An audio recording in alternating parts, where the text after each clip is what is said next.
We're back! We are back. How's it going, Dave? It came, it went, and it's back! Welcome back to the second episode of what did Dave and Joe are bored. So now Dave and Joe are still bored because now we have multiple episodes. We're doubling the number of episodes tonight. Yeah. How are you, Joe? I'm doing pretty well. How are you? Bored. Well, I guess we're here to fight boredom, right? That's why we're here. Yeah, we are. Yeah, we are. Did you have a good week? Yeah, it's been a good week. Still summer vacation for me. So, not a whole lot of responsibilities and things right now. It's pretty good. I spent my week going through comic books. Yeah. That's a good time. I did lots of comic book reading. Woo! Baby! Well, let's see here. I gotta switch over here so I can start seeing when comments come in because people like to comment. So I wanted to show you for my birthday. One of the things I bought were some early '80s Marvel figures that I'd never had before, and actually I bought bootleg figures, but they're from this series from a company called Process Plastic, and they made these goofy little army men figures. Activated superheroes, which is you're going to sell a zillion when you call them activated superheroes. Right. But Process Plastic made these in like 81, 82. And so there's 12 of these bad boys. You got your 4 supervillains, got your 12 heroes. Which is about right for 1980, early 80s with, Human Torch and the Falcon and Submariner thrown in. Right. Our expectations for toys were much lower back then. So this was in between Mego and Mattel doing Secret Wars figures, which was kind of a weird little dead zone. And these were kind of like the Marx figures, but smaller. They just solid plastic army men, goofy little poses, little holes in their hands to show, to hold a couple of things. So there you go. There's a better look at Spider-Man and Green Goblin and Red Skull. There you go. Gotta love some Red Skull action in there. And then there's a couple more. Iron Man and Captain America and Thor and Doctor Doom. Now, the best thing is that they did the play sets where they just took whatever they already had because the company made army men and just generic vehicles, plastic vehicles. So here you go. You get stickers slapped on a combat pickup, 20 soldiers thrown in with a super villain and 3 superheroes. It gets better because you got the Spider-Man combat Jeep. Oh man, that's great. So now you need this tattooed on your ass. Everybody does. Because that is one of the most beautiful things I've ever seen. That's some great use of random images that they've that is style guide clip art slapped onto a drawing of a Jeep.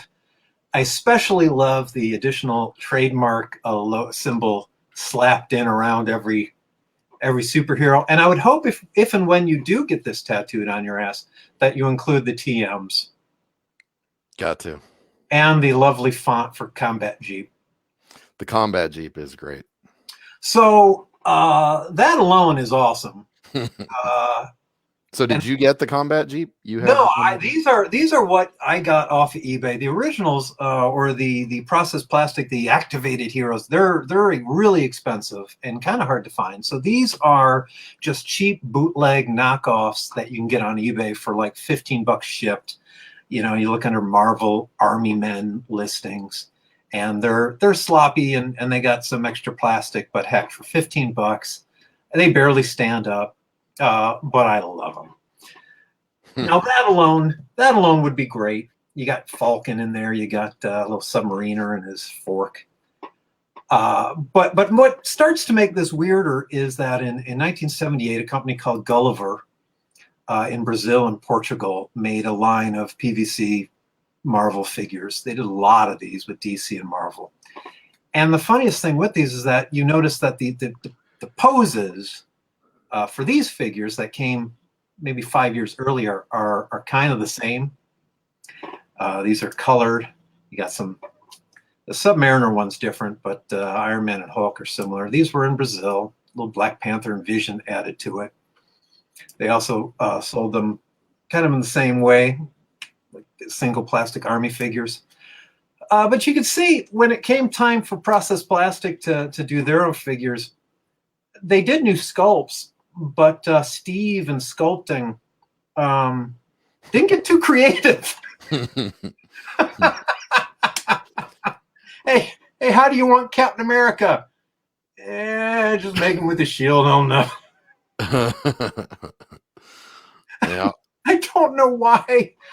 Other than sheer speed and laziness, they're like, it worked for them.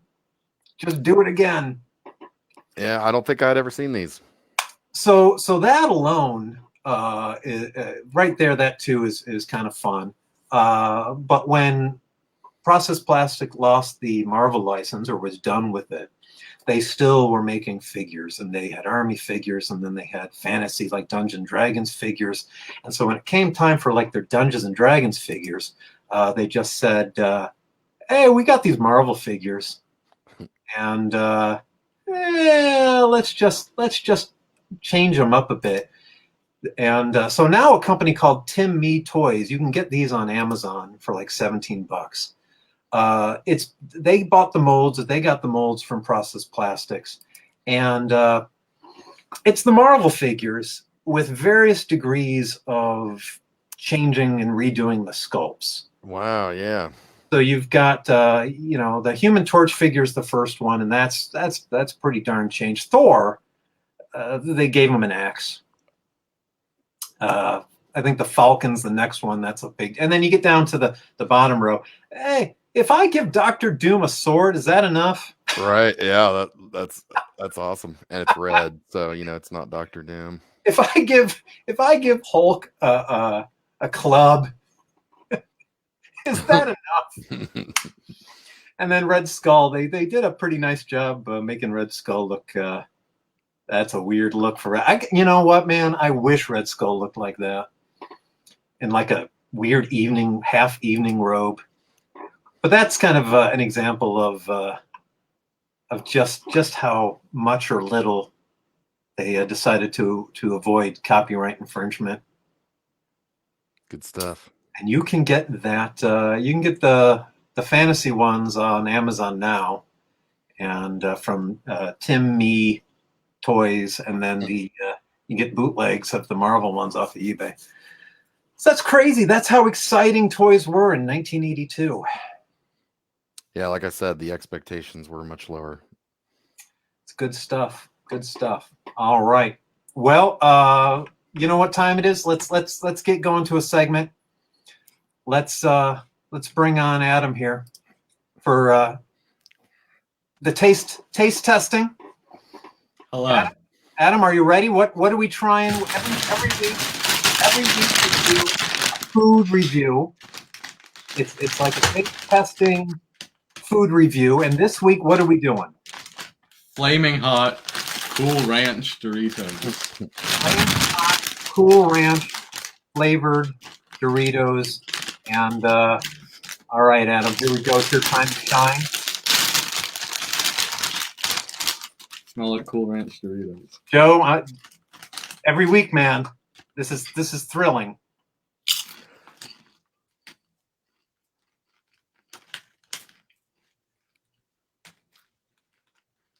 So like, they're spicy.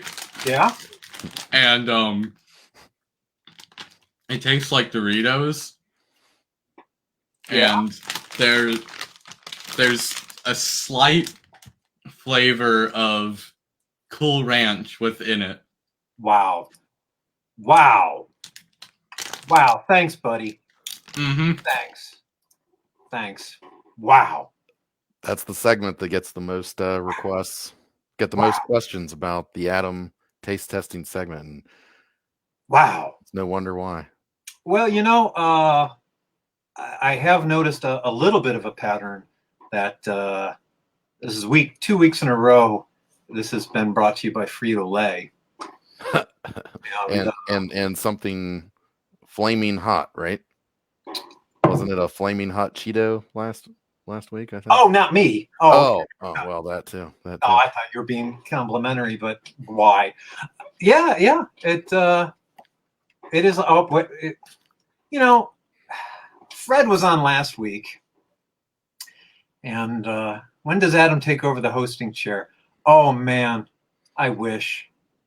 Any day now. Any day now. In fact, maybe later we can get him down here, and he can just ride it out to the bitter end, or maybe we can just go Thelma and Louise off the cliff together. Who knows? But yeah, maybe. I think what he wants free Frito-Lay food. Oh, Joe, last week we were talking about superpowers, and there you go. Yeah, when we talked about the superpowers, and I said how at one point I had collected almost all of them, and I had bought them on the card like this, 15 to 20 years ago, something like that. And I just decided I really didn't like having all that money in them, because like I hadn't had them for a long time. So I spent money to get them, but this was the first one I ever had that I kept on the card, which I had bought in about 1997, I think, for $20. So that one I'm never going to get rid of. That's awesome. Well, I love them. I got the off the card. I couldn't. I'm not on the card. I don't. I try hard to resist. Oh, it made a great display though. I used to have them tacked up on like a little bulletin board thing, and where you could see all the art and everything. And if I've known you back then, I would have stopped you, or I would have bought them from you. But Joe, we talked about letting you shine, letting you spread some wings on this show, and so little backstory. Joe is, to say you're a Bob Dylan fan is kind of underselling it, right? Yeah, I think that's fair. Yeah, people know me for two reasons. They know that I'm a big comic book fan, or that I'm a huge Bob Dylan fan. So whenever people come up to me and say, "Oh, Joe, I thought of you this weekend," I know they're about to say something about either Bob Dylan or comic books or superheroes. So every episode, we'll give you 60 seconds for Joe Holland's Bob Dylan Minute. All right. So first, now hold on. Okay. So let me set you up here. Let me let's see if I know how to get out of here, so I can. That's the solo layout there, and then I guess we have to full screen that. Okay. Now let me get the okay, and 60 seconds, and okay, go. All right. Well, first, I wanted to take a minute to admire the artwork here. That is not an actual photograph of me with Bob Dylan, but if I ever got to meet Bob Dylan, that is exactly what it would look like. That's great. That's 15 seconds. You have 45 left. We're doing great. So, yeah. I thought I would share one of my favorite pieces in my entire collection of all my stuff that I have. This is a print of Bob Dylan artwork he's been doing in recent years. These paintings, which I think he's actually gotten to be pretty good now over the years. But that is a signed Bob Dylan print, which now hangs here in my kitchen. It's one of my very favorite things. One of the most expensive things I ever bought. And us comic art collectors would say, for just a print, but it is signed by Bob Dylan, the greatest artist of all time in human history. So there you go. How'd I do? Is that a minute? Actually, you got 5 seconds left. That's it. That's all I got. Okay, well, there we go. That's Joe. That's the first inaugural edition of Joe Holland's Bob Dylan Minute. Felt like about 5. More to come. Good stuff. And of course, Bob, known for saying, if he thought you needed his autograph, he'd give it to you. I guess I needed it. So now, attached to a $1,000 print, I guess he thinks you need it. Okay. Well, we've got every episode of Joe and Dave and Joe and Dave and Joe are bored. We try to bring on an artist friend of ours to talk to, and this week we've got our buddy Kevin James here. So let's bring on Kevin. Oh, Kevin, Hey, Kevin. How you doing, Kevin? Thank you, everybody. Welcome. Kevin is located in a bunker outside of Detroit. Safest place you can be right now. Well, always, especially in the late. Those locations are the best. Kevin is a digital artist known for doing a lot of video game stuff, right? A lot of the what the kids call the dot matrix displays on pinball games. I had to look up what DMD meant because I'd never heard that before in my life. That's okay. And I'll allow it. Took me a while. One more mistake and I'm out of here. And so you have a let's see here. You've got your website is Motor City Pixel Works. That's your studio. Yeah, we do some games. We do some visual effects for commercials, movies, corporate events, that sort of thing. So well, let's take a look at your reel here. Let's see if we can actually get StreamYard to cooperate, and let's take a look here and see what. I like it. I like it because I don't know how to do any of that. Oh, I'll teach you, buddy. I remember when I first met you at Motor City Comic Con, and I was like, "Hey, what do you use to paint those zombies things?" You're like, "Oh, I use this thing and this paint, and this, and blah blah." I'm like, I was not expecting all that because a lot of artists are very usually like tight-lipped about their process, and I was like so excited to actually meet someone that's like, "Hey, you can do it too. Like, try it." No, and I was lucky enough to teach early on at CCAD at the Columbus College of Art and Design, and the techniques and those, that's not the, it's. I don't really know what would be considered a, like a secret, like, ooh, yeah, don't let that go, Well, the video game industry, there's a lot of people that are very like they keep their cards close to the vest because if they've got a style or something that they're working on, they don't want to share it with anyone because they think they'll steal it, which is fair considering that games will get released in a day and be ripped and like pirated, and then they'll do an art swap and release a knockoff, and so I can understand how people would be wary, but it was just refreshing. For you to be like, "Oh yeah, I do this and this," and I was like, "Oh my god, let me write this down." Yeah, I don't really mind, and honestly, the best thing about asking me about that today is that I am so horribly out of date that taking any advice from me on technology is like the worst crutch thing. Like over this way is a iMac from probably 2001 that I still use to work on with the Freehand 5. That's not good. But let's take a look at. I love the pixel stuff, and so I tried my best to get some of your files here into video. But the best ones was for this. Let's take a look at your zombie game, because oh man. Oh yeah. So these were for a game I made. I had a buddy who was like, "Why don't you just start your own studio and make your own game?" And the first one I made was one called Match of the Living Dead, and it's free on iOS and Android. And it's like a match 3 shooter, but it's like zombie heads, and you're destroying them to get to the next level. And let's watch it again. I love this stuff. I'm very proud of it. Like, and they're based off real people. Like, that's off an artist friend named Jeremy. That's my adopted daughter Sushmita from Nepal, both live and dead versions. And it was just something like I have other games designs that I'm working on in this world, and I want to have these characters from this silly match 3 game show up, and hopefully like people eventually recognize who they are, like a world building type of thing. And what's the for creating? What do they call it? Maybe like 16-bit art. What do you refer? Pixel art. Pixel art. What is the program that you tend to use for pixel art?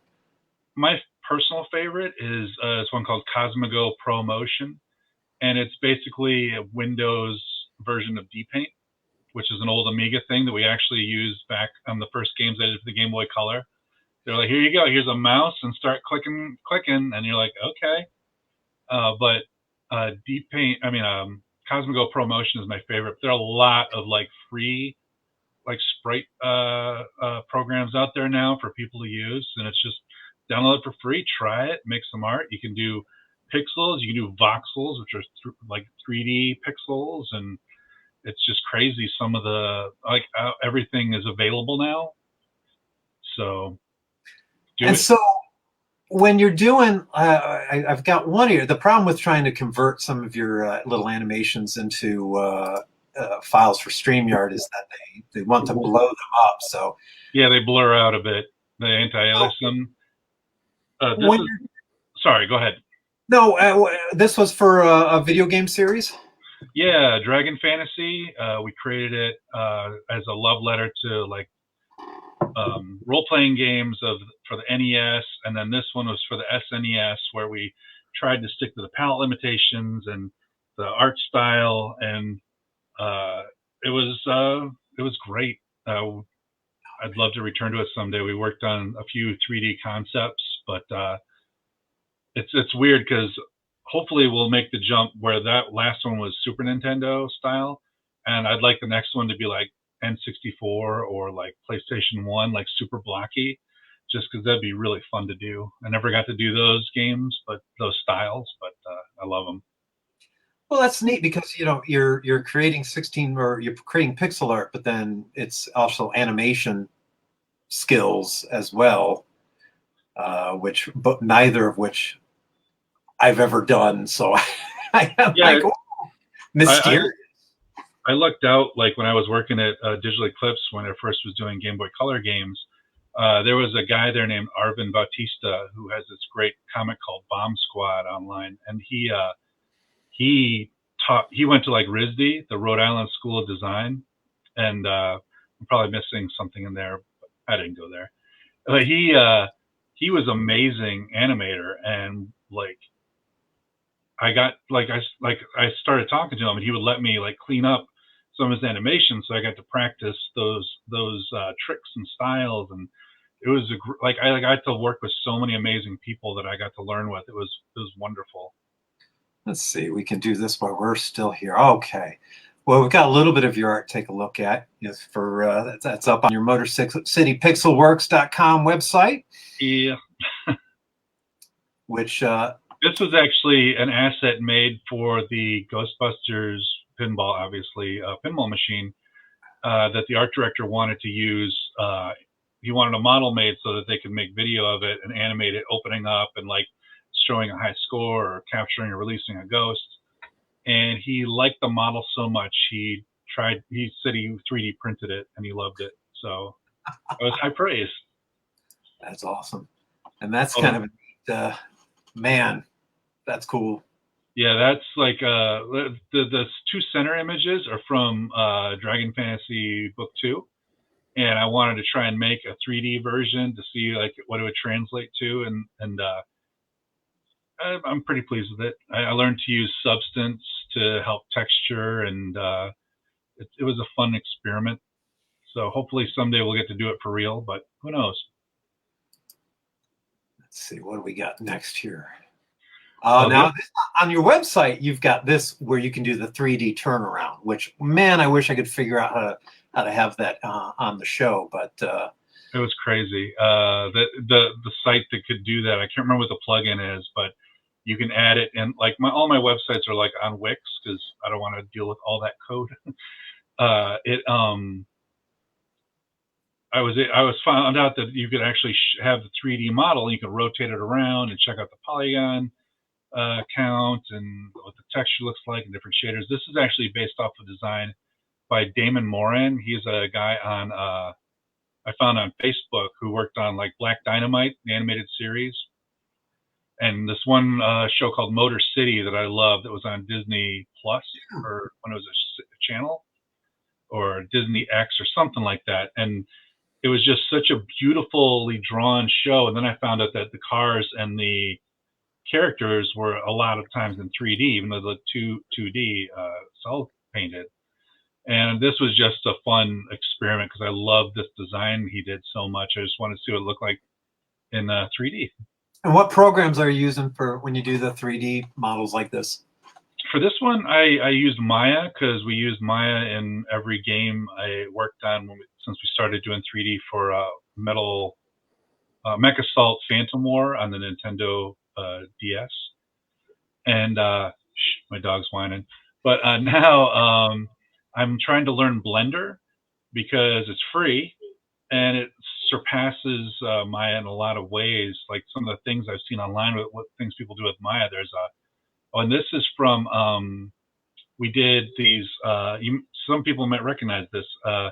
There's an exhibit called Be the Astronaut by Eureka Exhibits that's in certain museums around the country, and it's like a full like tactile thing that kids can like go. There's like a little space pod they can pilot, and there's like space suits they can look at, and these talk about certain things about gravity and landing on actual planets, and they have a whole exhibit for this. Which is science. Joe, science is boring, right? Yay, science. Joe, do you spend too much time teaching science? No, I spend just the right amount of time teaching science. That's pretty. Was it interactive exhibit, or was this with animations, or was it more just doing a flat images? This part I did was just for a flat, it's backlit screen, like on Lucite with a decal on the back for them to look at. But they do have like interactive stuff in the capsules, but I didn't work on those. Yeah. Oh, and this is the logo design I did for when a couple years ago, my family and I, we went to Nepal for 5 weeks and just fell in love with the people and the place. And we were at a school called Light Vision Academy that was hosting us, and they asked for a fun little character that embodies the Nepali spirit. And this is basically like a Tygon, like from Napoleon Dynamite, but in real because it's actual Nepali demigod. So we just wanted to show a little character that they could put on their gear and represent. Oh man! So you left the house. What's that like? Oh, it's crazy, awesome! It's like the best VR game I've ever played. This was a shirt design I did for a while, a couple years ago when my son was going into elementary school. School year started, and I forgot to buy him a lunchbox. So I just grabbed a lunch bag, a brown lunch bag, and drew on it. And he loved it so much. I did it for like 4 years, like every morning. Like I just whip one out in like 5 minutes, just like an exercise. And some of these I I have a big hang up with like line weights and stuff. So it's rare that I find something like this that I'm actually happy with, even though it was just like a couple Sharpie markers, like early in the morning. But sometimes, magic happens, and this was one of those things. One day, if I ever have a kid, I might do that for him. I'd recommend it. Nah. Having a kid? Oh, I've done it a couple times. I wouldn't recommend it, but Here's now. What year did you start working with Stern? Oh God, I can't remember. A friend of mine, Tanio Kleiss, is a programmer there, and they were like, "Oh, we can't find any DMD artists and no palettes and limitations." And he's like, "I know a guy," and reached out to me, and I got to work on a bunch of Stern pinball machines like The Walking Dead and Game of Thrones and the WWE, Ford Mustang, the Spider-Man Vault Edition you see here. They re-released them and wanted to add a bunch of stuff, and I got to work on these really fun games. I got to work on the Ghostbusters one, but they moved on to using more full motion graphics, and their in-house team there is just amazing to work with, and I can't speak highly enough about Stern experience. It was great working with those. I think Joe, if they had used like more Ramana art or Ditko art, you'd have this game, wouldn't you? Oh, I could get talked into that, yeah. Well, here's a little clip of let's hope it plays, but here's a little clip of some of Kevin's. Oh man. See, I think that's so much more fun than it's great. Like originally, I can do that again. Come on, stream. When we did like this one was fun because it's just easy tricks that I know. Like there's a pixel artist I admire named Paul Robertson. He did that Pirate Baby Cabana Battle video, and he did the Scott Pilgrim downloadable game for Xbox, PlayStation 5. His stuff is like, he's someone I follow on Patreon, and his, like, I love that I've done this for 25 years and I can still learn stuff, like, from watching others. Like, I love finding artists like you. Like, you were one of the artists that, like, I basically stalked on Facebook and was like, hey, I love your stuff. Let's be pals. And you were like, okay. And I was like, sucker. But I love meeting artists and getting to know them. Like, a lot of artist friends I've never, like, I met you in real life, but there's a bunch of others around the country that I've never ever met. But we're like, we see each other, we're totally high-fiving, you know, like, hey, I love that about the internet. Like, that's the good thing about internet fandom, where you can reach out to a creator you admire, and they're like, hey, what's up? And you're like, oh, that's pretty awesome. What did you do for the Batman 66 pinball game? Oh, that one was a lot of video edits.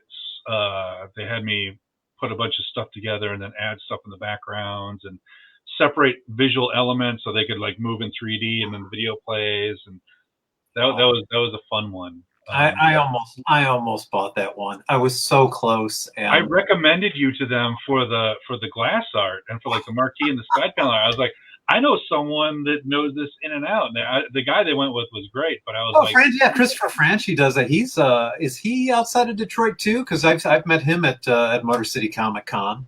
I don't know. Like, it was one of those things where I'd just go in there and, like, talk to them. Like, hey, it was almost like the classic, like, Ed Wood movie. Like, hey, we got all this art done, so we're gonna make it look like this and make your stuff look like. I'm like, that's fine. That's beautiful. Oh yeah, yeah. It kills me when I see a pinball game that I would have bought, and the art, you know, isn't, as an artist, where you're like, but. Well, I'm the same way with comic books. Like, back in the day, like, I used to, like, look at the covers and be like, this comic's gonna be amazing, and I'd open it and I'm like, oh man, like, I was like very art picky. Like, Alex Ross, like, Kingdom Come is, like, my favorite graphic novel of all time because it's complete from beginning to end. It's gorgeous. That's fantastic, man. Hey, are we ready for a movie review? Kevin, I think you might like joining in on this one. I hope you do. I love good movies. I have a one of my nicknames is Bad Movie Muad'Dib. And it's just, we just talk about, I love them so much. What movie? Well, Adam, this is your new segment. Adam watched a movie. I did. And our first installment for tonight, Death Race 2000. The 1975 classic, Death Race 2000. Adam. So it's your turn to shine, buddy. It was set in the year 2000, and they had a race where they hit people for points, and that's the death part of it. And that's the whole premise of the movie, and it was a decent movie. And yeah. Did you give it thumbs up, Adam? Sure. All right. Well, anything else? Anything else you'd like to? Did you learn about driving?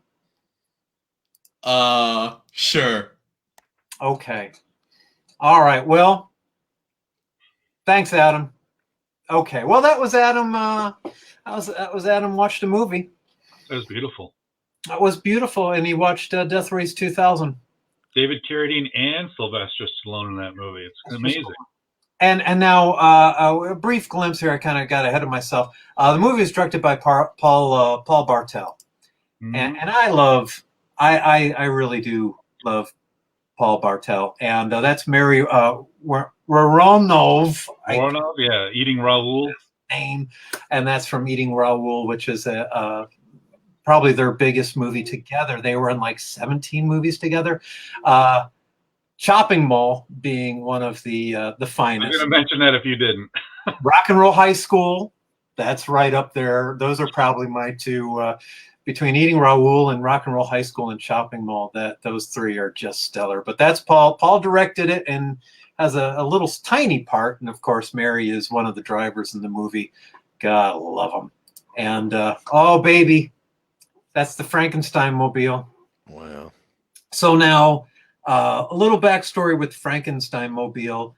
That was made by Dean Jeffries, who was a big time car designer, car customizer, did the Monkey Mobile, did the Black Beauty on the Green Hornet.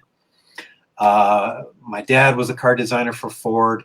Everybody loved Dean Jeffries. A good buddy of my dad's worked on the Monkey Mobile with Dean Jeffries. That was designed to look like a 75 C3 Corvette. It is not. It is. It's on a Volkswagen chassis with like a Corvair engine. Literal Frankenstein. And that is the Frankenstein Gator Mobile. Now, the thing I love about this, having my dad in the 80s made his own car. And much like this, the AD1 was built on a Volkswagen chassis. Lots of fiberglass. He did not go as crazy as the Frankenstein mobile, but you know, what are you gonna do? But that's the AD1 there. My dad showed us Death Race 2000 at a very early age, and we still know the point system. And so you know, whenever we see an old person walking by, that's 50 points. It's like 70, 50, 70 points. I can't remember. I remember that they were high up. And have you ever seen Death Racers starring ICP? No. It's an Asylum movie, which is a Death Race knockoff, but it's worth your time. It's fun. Not for kids, though. Not for kids. Not for Adam. Insane Clown Posse, huh? Yep. Detroit natives. All right, Kevin. This next little bit, because you and I love Tron. Oh God, yes. We love Tron. For the users. 40th anniversary of Tron. So I have a little segment here on Tron action figures. But to begin with, we've got the did you have the Tommy figures? No, I did have a light cycle, which like is it still around? I can't remember what stuff I have out and what I don't, but oh my God, like classic. Man. Like the best movie ever. And that's about, you know, we didn't have a lot to choose from with the toys. We had 4 figures and a couple of different light cycles, and I love this the back card art, because those are the early figures, not even the right figures on the back of the Tommy card art. And that's kind of it for toys. I don't know if you have seen, there's a guy who does custom toys, Toy Weaver. He's on Facebook online. But that rat bastard, a couple of years ago, did a second wave of Tron figures. And it kills me that I missed out on these, because, damn it, they're gorgeous. Those are beautiful. And this crazy, this guy card art. Oh man, I like that he didn't rehash any characters. He made new ones. I think the only one, and I don't have the picture of it, he did he did Red Flynn, which I always forget is even part of the movie, and he did a newer, he kind of redid Tron just to have him kind of available. Oh, they're gorgeous. I love them. They look like candy, and it's just nuts. And then he did them like the costumes really looked. Those are all decals. Those are all friggin' water-based, you know, a printout, stick-on decals. I think he said he wasn't too interested in doing these ever again because of just how insane the decals are. That's just, dear Lord, that's way too much effort.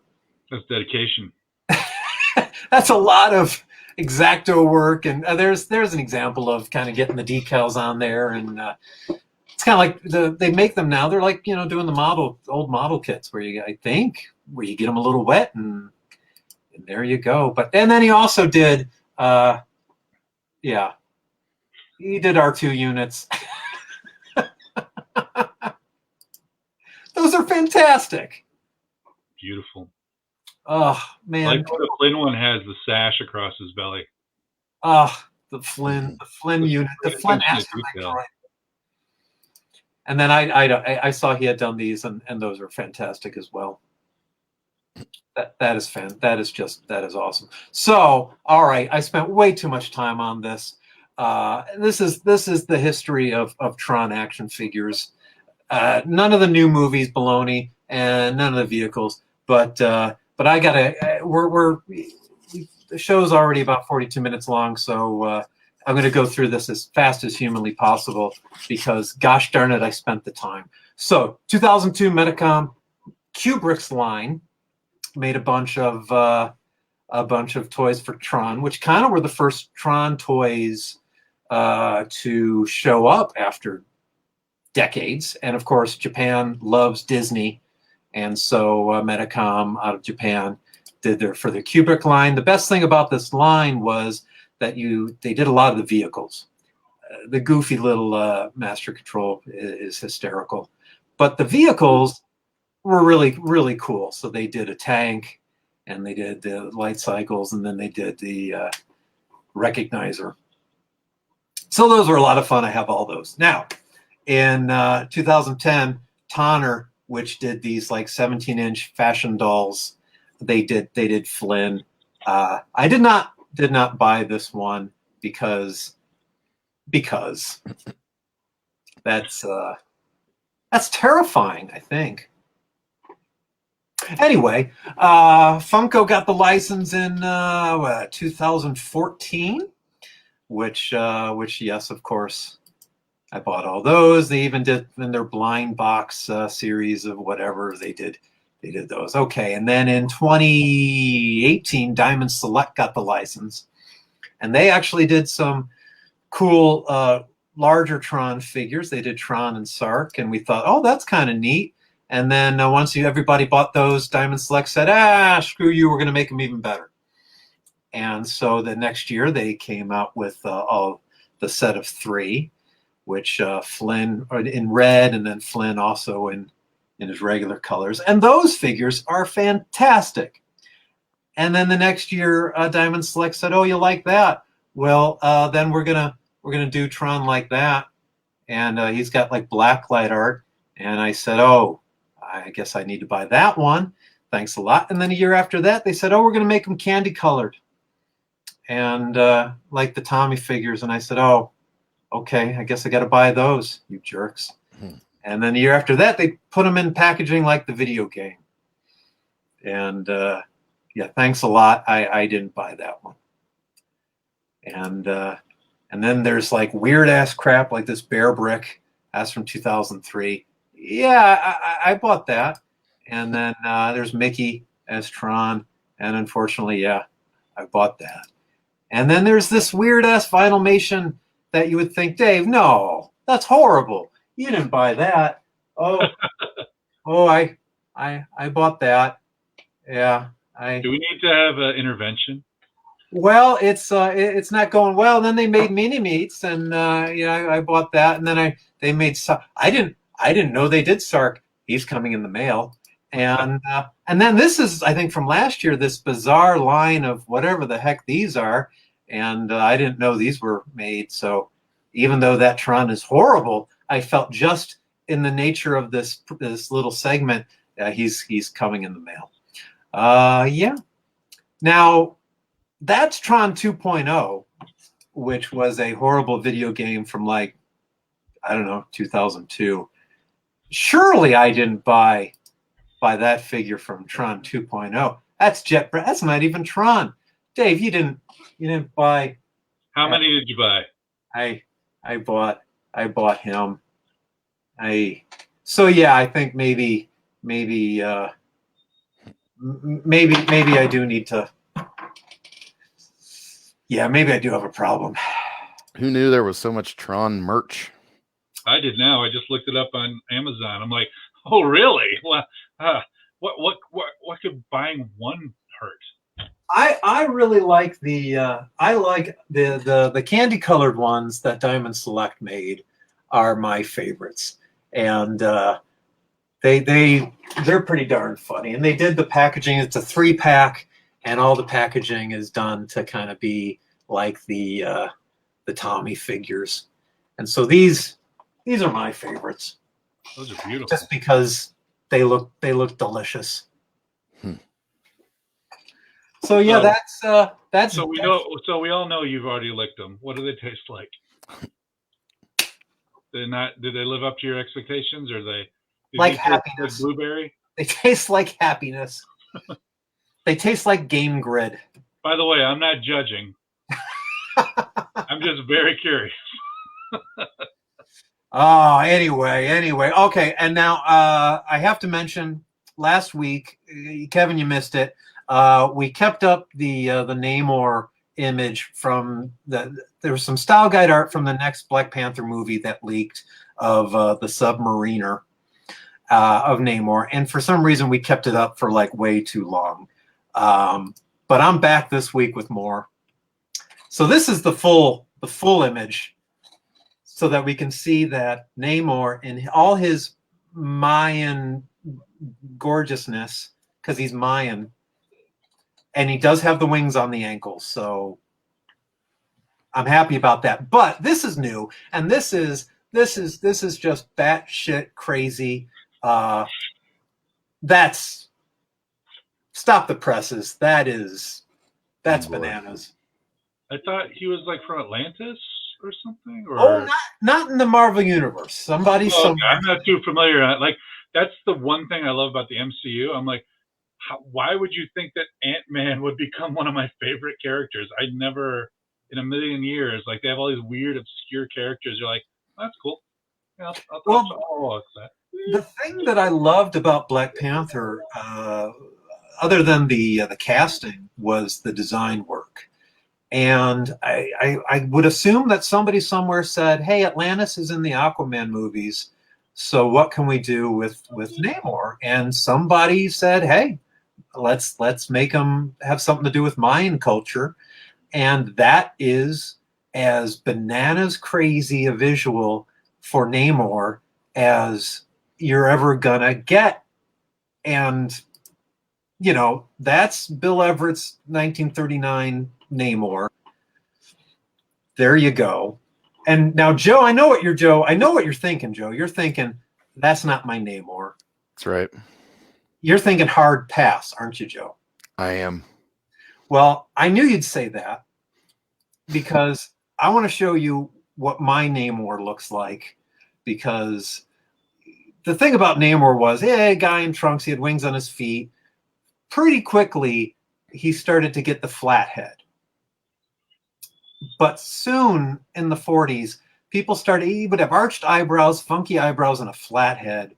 And then by the 60s, Bashima kind of made him, arched eyebrows, but manly. Mm-hmm. But in the 40s, well, that's a nice 40s Alex Ross kind of, really Bill Everett, pretty tame, flathead Namor. Into the 40s, he started getting a little weirder with the eyebrows and the flat head. Eventually, Carl Pfeiffer started to get a little crazy with Namor. And Namor started to get a Dorito head, as my son kind of referred to it as. It's always Doritos. Skyrim NPC. Yeah. And so you think, well, that's pretty crazy. That's a little, oh, no. Carl said, oh, I'm not done. And I think this next batch is from Carl. That's my Namor, folks. Now that's what the Marvel Cinematic Universe should have gone for right there. That's my, if he doesn't look like that, I give up. That is gorgeous. He does look like that somewhere in the multiverse.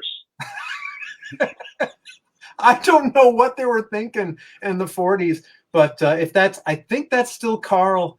it's hard to really track down because I don't have reprints of all of the issues to find out what artists. But I know Carl definitely, he got a little crazy with Namor's head, and so I mean, okay, but come on, that's where your money's at. Do they know which actor is playing the live action Namor? Now that research would have required me to actually that you're asking me to do way too much work there. Get out your Dakota Rings, fans. But I'm looking forward to Mayan Submariner, and that's Atuma, which known for his little starring role in Kindergartner Cop with Arnold Schwarzenegger, where he probably says, "It's not Atuma." Yep. So there you go, folks. I'm laughing on the inside. There you go. That's Black Panther. That's the Marvel Cinematic Universe's Submariner.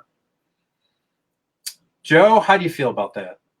I love it. And look, you've given Tom some inspiration for how he's going to be doing his con sketches from now on. I can't wait to see how those turn out. God bless you, Tom. I think everyone you get a request from should have a Mayan influence. I'm all for it, man. I am so excited about seeing what they come up with for the visuals for this next movie, because man alive, it could be great. I mean, if everybody's walking around with Mayan headpieces on underwater, A lot of drag. very hydrodynamic. I don't know what's going on. All right, are we ready for? We're going to be wrapping things up soon, but do we have enough time for another movie review? Let's see. Adam's still waiting here. Adam, you ready for another movie review? Yes. Okay. Once again, it's Adam watched a movie. Now I have to get my notes here because I don't remember what happened here. How dare you? I love this image. Well, last week he was called a regular Gene Siskel, and now he's both. So this week, our second movie is Let's Go Anapanman Sparkle, Princess Vanilla of the Land of Ice Cream from 2019. All right, Adam, it's your turn to shine. Art. It is the highest form of art I've ever seen. Greatest movie. Beats out everything I've seen. So Infinity Gauntlet is nothing. Nothing. Very intriguing plot. The fact that Anapanman feeds himself to others brings the comedy aspect of the film to a higher level. Well, it's also almost has a religious metaphor. Yes. Wow. Heavy Christ allegory. It is. Now I took the time to write down the quick movie description. In a land where Ice Cream Castle rises from snowy mountains, Anapanman must help Princess Vanilla learn an urgent lesson to save her kingdom. Wow. No spoilers. I hope that she learns a lesson. And these are some of Anapanman's friends, Adam? It's White Bread Man, or Breadhead Man, Curry Man, and then Anapanman. And what is Anapanman's head made out of? Red bean stuff. Man. Okay, and so the best thing about the entire movie, you say, my biggest question was, what happens when Anapanman feeds himself to children in need? Does he just walk around with that head for the rest of his life? Does it grow back? Let's here we go. Ready? There you go. It just let's one more time. That's just the best. I can watch this all day.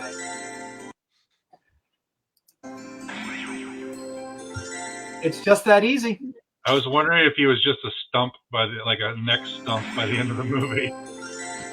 No, you know, the old head goes bye-bye. Now look, it's just this. We got about 3 minutes left in the show, and this is it. God love it. I became aware of Anapanman probably about 25 years ago at a grocery store, a Japanese grocery store, where I bought a bunch of the little toy figures, you know, the blind box or the candy toy figures, and never ever really bothered, other than knowing that his head was made of a food product that he fed to people. Never asked myself or watched any of it until now. So thanks, Adam, for helping me learn and love and live. We'll see you next week, Adam. I can't wait for Enter the Anapanman verse. See you, Adam. That's good stuff. Well, you know, we didn't do this before. Let me see if I can. We were going to set this up as a little bit of a segment here, which is our new segment after every Adams movie review. Now, this is kind of cheating, but it's Has Joe Seen It? And hey, Joe, Anapanman. Let's go Anapanman Sparkle, Princess Vanilla of the Land of Ice Cream. Have you seen it? I have not seen that. Was not aware of its existence until about 5 minutes ago. Yeah. Death Race 2000. Joe, have you seen? Kevin, do you think Joe's seen Death Race 2000? Yes. I'm going to say no. I have not seen Death Race 2000. Canceling that payment to your account, Joe. I think so far, I don't think Adam's reviewed a movie that I've seen yet. Well, broadening your horizons. Kevin, thanks so much for joining us, buddy. Thanks so much. You know, I could talk to you for a heck of a lot longer, and hopefully we will one day.